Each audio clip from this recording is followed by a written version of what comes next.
It's interesting when I talk to my peers around the country and in other countries around the world about what their challenges are and what their growth targets are.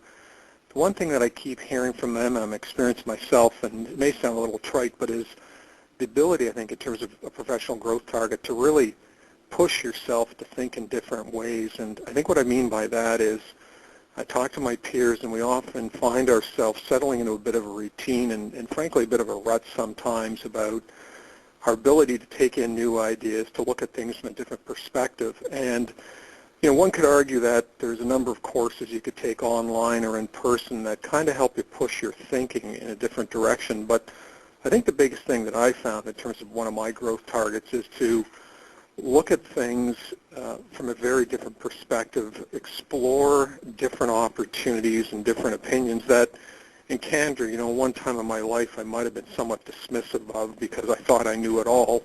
But as I've gone through life, I've quickly realized I really don't know that much, and that's a bit of a humbling experience. Having said that, though, I think one of the things when I take a look at that growth target and back to the issue of looking at things from a very different perspective is a real-life example in terms of what my association is going through. And that's how are we going to design the organization to thrive and prosper in the future. And it really comes down to looking at a new business model for the association that I run. I think what's interesting through that in terms of a professional growth target is, again, back to the point I made around looking at things from a very different perspective, setting aside the orthodox beliefs that we often all hold and really being prepared to be pushed and to push yourself to consider things differently. And, I'll give you a real-life example. We started looking at how to come up with a better business model for CSE going back now about 14, 15 months. And we've made tremendous progress. But I remember at the start, what I fell into was kind of that orthodox view, okay, I need to go online. I need to see how, business model transformation has traditionally been done, purchase publications, and come at it from what I kind of call the standard approach. I had an interesting scenario in that I purchased a publication on designing new business models. I literally read 2 chapters of the book and threw it in the garbage because it was just too staid, too much of what I'd seen before. And I think as, again, to a professional growth target, I had to really push myself hard to take a look out at what was out there, talk to people who had very different views as to how business models should come about and what exactly is involved, especially as it pertains to associations. So I think in terms of a growth target of 2 of them, that's one that I find is something that I'm really having to push myself hard on. And pleasantly enough, I think I've been surprised over that 12, 15-month period that I have started to change my thinking. And I think as important through that is not only my change, but I've also seen the change within my staff's thinking and that of my board of directors. I think the other one, too, in terms of, the second professional growth target that I look at, and it may sound a little easy to say this, but I think of the issue of developing a healthier skepticism without being cynical about things. And again, I think that's back to being prepared to consider a lot of different perspectives and a lot of different angles, because we tend to get trapped in what we know. It's worked in the past, so surely it's going to work moving forward. And part of that, I think often when we admit to ourselves that just because we've done it this way all the time, it doesn't necessarily mean that it's always going to work moving forward, or frankly that it's the best way. Chris, your thoughts on the topic? Very good, Michael. That was fascinating. Thank you for that. I think me personally, with my association, one of the things that I'm looking to really grow is how do I, as the chief staff officer, really ignite the passion in others, in my board members, to drive change. And with an elected board, I need that passion and drive to be coming from the board, not necessarily from the staff and the CEO. That we want that to be coming from the board, and they're elected board members that have busy professional lives, and they don't spend as much time as we would like them to in terms of reviewing the materials that we're sending in advance. And sometimes the staff puts in a tremendous amount of time and resources, and then we go through a board meeting, and then really nothing has really moved forward, or the fallback position is they ask for more information, which sometimes appears to the staff as well. Maybe, are they really just stalling and making a decision? They're not ready to make a decision, or do they truly really need that piece of information to be able to make that decision? We're all in our lives making decisions based on the best available evidence we have at the time, and whether or not if we continue to search for all of the evidence, we may not ever get to that decision point. So it's really, how do I, as a CEO, get my board to be more passionate about driving change? So when I come out of a board meeting where things did not progress as much as I would have liked, I take that on board personally. That was it the material that I provided that wasn't sufficient, or how do I, as a leader, get the board to take more of an interest in driving that change forward? And it's very similar to what you were saying, Michael, about pushing yourself and having that push pass on to others as well. So I think that's one of my biggest challenges at the moment. I think my main source for inspiration in terms of providing expertise in professional growth is really peer-to-peer interactions. So I happen to live in the Washington, D.C. area, where there are many associations and lots of opportunities to network with other CEOs. And, of course, living here for a number of years, over a decade, I've developed a cadre of fellow CEOs that I can sort of bounce ideas off of, and they, too, with me. So I think the peer-to-peer interactions are really my main source for professional growth, inspiration, development. In addition to that, I find I don't read many of the business books, but I find some of the more business magazines useful. One in particular, the Harvard Business Review, I find very useful. They've got a great app on that you can have on your iPad and download right before a long flight, and really get through some of the articles. And they always have at least one article on a nonprofit, but also even the same principles apply, of course, to the for-profit world. So there's lots in there that I find useful in terms of my own professional growth. And I often don't get a chance to take sort of courses with various associations focused on association management, but when I do, I find those useful, but it's always hard to slot those into my schedule with all of the meetings that happen to occur for my own association and other associations that I need to attend to. That being said, sometimes you just need to block the time in your calendar and dedicate it to yourself for your own professional development, and take a few days off to attend a conference. And if you can really focus and unplug from email and cell phones, then that can be very useful as well. Michael, anything to add?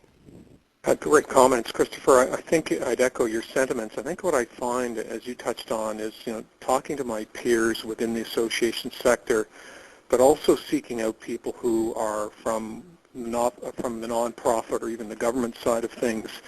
And I think also within that, what I often find myself having to do, again, sort of pushing myself on this, is to make sure that I'm talking to people who are certainly much younger than me, diverse backgrounds, and older. So I'm getting a real span of opinions and thought. And I'll share an example. I have a very young administrative assistant who's 23 years of age, and I think I'm probably two and a half times older than her.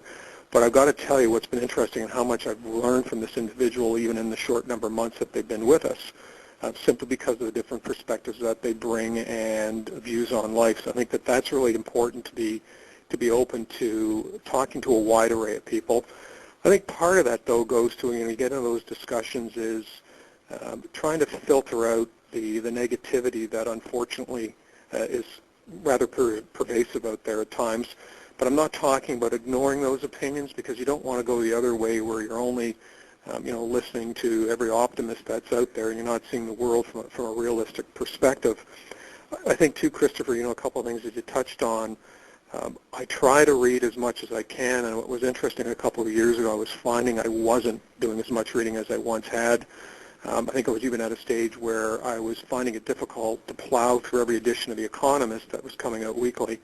And I've tried to go back to, I guess giving myself some greater discipline around not only reading but exploring what's out there in terms of obviously things through social media, listening and looking at what's going on. And I also think I found, I remember years ago, somebody gave me a really good piece of advice, and that was, they said, read things that frankly have no interest to you, whether it's a hobby that you'd never think of taking up or an event you'd never even consider going to, but at least if you read about those types of things from a different perspective, and frankly I think the advice was even for men, read Cosmopolitan magazine. It does give you a very different view on the world, and I think again sort of shakes some of those firmly held beliefs that you have. I think also too, one of the things that I found in terms of professional growth and development is the need, and it's going to sound kind of odd, the need to get away from your job, and I'm talking now about travel, and the type of travel where you truly and really unplug from work. I think for me, a vacation is leaving and not having to worry about what's going on with my association. Certainly my staff, my board know how to get a hold of me in an emergency, but I find I need that time away, spend it with my wife, travel, be able to see different things, different experiences, and I find that to be incredibly stimulating. And, I think probably some of the best thoughts that I've had about what to do with this association and other jobs that I've held have often come as a result of, being away on vacation, decompressing, having the time to think things through from a different perspective, and then really coming back energized because you've kind of left all that baggage behind. So for me, that's really critical. I think what I found in terms of the barriers that are there that exist to stop me from, I think, moving forward and developing.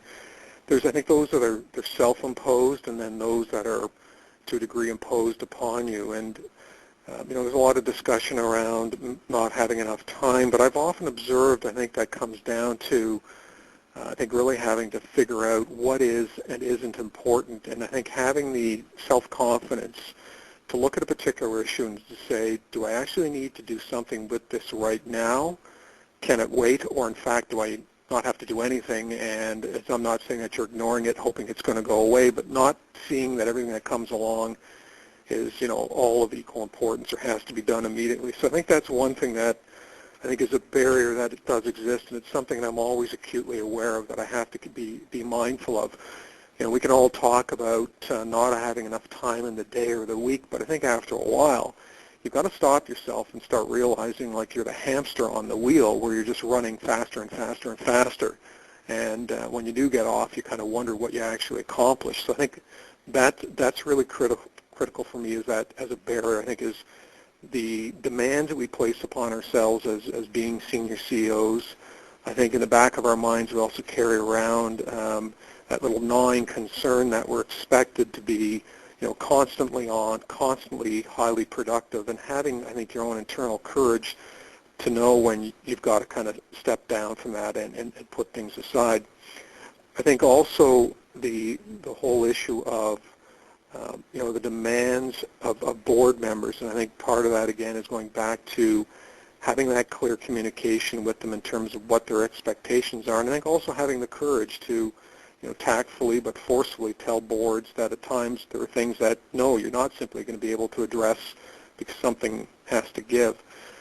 I think the other thing too, though, again, it's back to setting aside the time to learn. And I think when you look at it, you come into the office in the morning, and before you know it, everything's kind of gone out the window, and it's having a plan in place that's going to allow you that time to literally shut the office door, ignore your emails, ignore your voicemails, and really work your way through an issue and a problem. And I think part of that too is, again, having that self-awareness that you can't be in the office 12 hours a day, 6, 7 days a week. You can't constantly be on your emails or social media. You have to unplug from what's going on because you're not going to be any value to yourself or to your organization or your family. Christopher, your perspectives on what you've run into? Yes, thank you, Michael. I think one of the barriers that I find, and it's really not so much a barrier as a challenge that many other associations will face, at least those with a elected leadership that sort of cycles on and cycles off, is we've got a board of 12 individuals, and depending on the year, anywhere 2 or 3 of those are going to come off every year, with 2 or 3 obviously coming on. And that would be, so we have 12 people for a year, and it would be fine if all of our projects started and finished within that 1 year. But of course, that's not the way life works, and we have medium-term projects and longer-term projects that are going to span over the course of 2, 3, or 4 board year terms. So you've got people, decisions being made at the beginning of a process with one set of 12 individuals, and then there may be some additional information or decisions that need to be made within the next board year. So you've got anywhere from 15 to 25% of new people coming into that, and you've got to, rehash some of the rationale as to why we're heading in this direction. And that can sometimes be a challenge, and even the same people that stay on the board, the dynamics change. The dynamics change when you bring in 2 or 3 more people, so the interpersonal dynamics change. So it's still a new board every year, even though there's some people, 70 or 80% of them are the same, but with that infusion of 15 or 25% new members, you do get a different dynamic, and it's just a challenge that we all have to deal with unless you have a completely static board, which would not be a great idea. And it's wonderful to have the fresh ideas and the fresh perspectives. It keeps everybody on their toes, and it keeps projects fresh in our minds as to, well, why are we heading in this direction? And just to give one recent example, we had a meeting that's a major part of our organization, is our annual international meeting, and we plan our meetings several years in advance. We actually commit to cities 6 years in advance, and we had made a commitment 5 years prior that we wanted to bring our meeting to Brazil, and to specifically Rio de Janeiro. And 6 months prior to our meeting, after 5 years of planning, we were informed by the government that due to a very high-level United Nations meeting that was now going to be taking place in Rio de Janeiro, we were out of the convention center.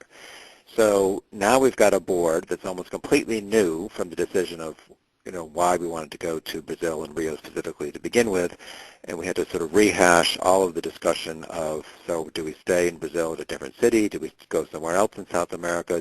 Which types of cities do we want to be going to?